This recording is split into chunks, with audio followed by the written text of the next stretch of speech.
আল্লাহ তাআলা এই মানব জাতিকে যত ইবাদত করার জন্য নির্দেশ দিয়েছেন তার মধ্যে সবচেয়ে বেশি গুরুত্বপূর্ণ ইবাদত হলো নামাজ।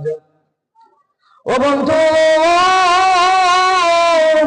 কারণ কেন জানেন গো, আল্লাহ তাআলা কোরআনে এক দুই জায়গায় নয়, পুরো কোরআনের ভিতরে আল্লাহ রাব্বুল আলামিন ৮২টা জায়গায় এই নামাজের কথা বলেছেন। আমার ভাইরা রে, এই নামাজের এত গুরুত্ব, হুজুর সাল্লাল্লাহু আলাইহি ওয়াসাল্লাম এই দুনিয়ার জমিনে থাকা অবস্থায় আল্লাহ রাব্বুল আলামিন রোজার হুকুম দিয়েছেন। হুজুর সাল্লাল্লাহু আলাইহি ওয়াসাল্লাম এই দুনিয়ার জমিনে থাকা অবস্থায় আল্লাহ রাব্বুল আলামিন যাকাতের হুকুম দিয়েছেন। হুজুর সাল্লাল্লাহু আলাইহি ওয়াসাল্লাম এই দুনিয়ার জমিনে থাকা অবস্থায় আল্লাহ রাব্বুল আলামিন হজের হুকুম দিয়েছেন। হুজুর সাল্লাল্লাহু আলাইহি ওয়াসাল্লাম এই দুনিয়ার জমিনে থাকা অবস্থায় কুরবানির হুকুম দিয়েছেন। আমার মায়ার নবী এই দুনিয়ার জমিনে থাকা অবস্থায় আল্লাহ রাব্বুল আলামিন সুদ খাওয়া, ঘুষ খাওয়া, চুরি করা, মদ খাওয়া, জিনা করা ইত্যাদি হারামের হুকুম আল্লাহ তাআলা নাযিল করেছেন।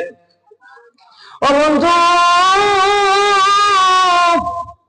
ও ইসলাম দরদি ভাই বন্ধুগণ, আল্লাহ তাআলা হুজুর সাল্লাল্লাহু আলাইহি ওয়াসাল্লাম এই দুনিয়ার জমিনে থাকা অবস্থায় আল্লাহ রাব্বুল আলামিন কিন্তু নামাজের হুকুম নাযিল করেন নাই।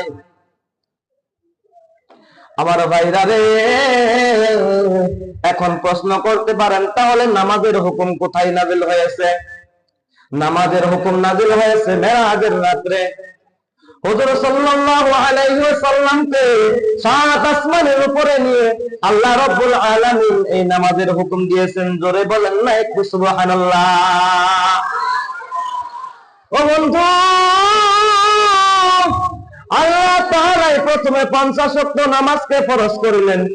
এরপর এই ৫০ ওয়াক্ত নামাজ লইয়া আমার মায়ের নবী আল্লাহ তাআলার দরবার থেকে যখন আসতেছিলেন, আসার সময় ৬ নম্বর আসমানে হযরত মুসা আলাইহিস সালামের সাথে সাক্ষাৎ হয়ে গেল। হযরত মুসা আলাইহিস সালাম বললেন, ইয়া রাসূলুল্লাহ, আল্লাহ তাআলা আপনার উম্মতের জন্য কি ফরজ করেছেন?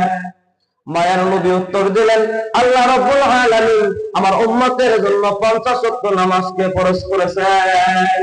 কয় ওয়াক্ত নামাজ? ৫০ ওয়াক্ত নামাজ আল্লাহ তাআলা ফরজ করেছেন আমাদের জন্য।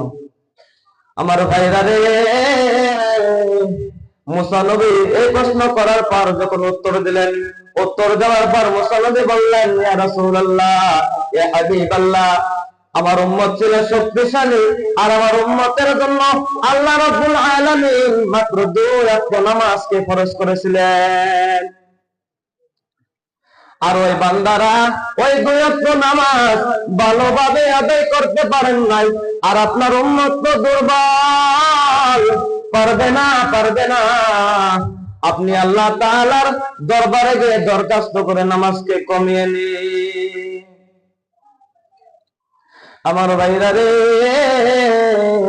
লম্বা ঘটনা আমি সংক্ষিপ্ত করে বলতেছি। আমার ভাইরা, এই কথা শোনার পর হুজুর সাল্লাল্লাহু আলাইহি ওয়াসাল্লাম আল্লাহ তাআলার দরবারে চলে গেলেন।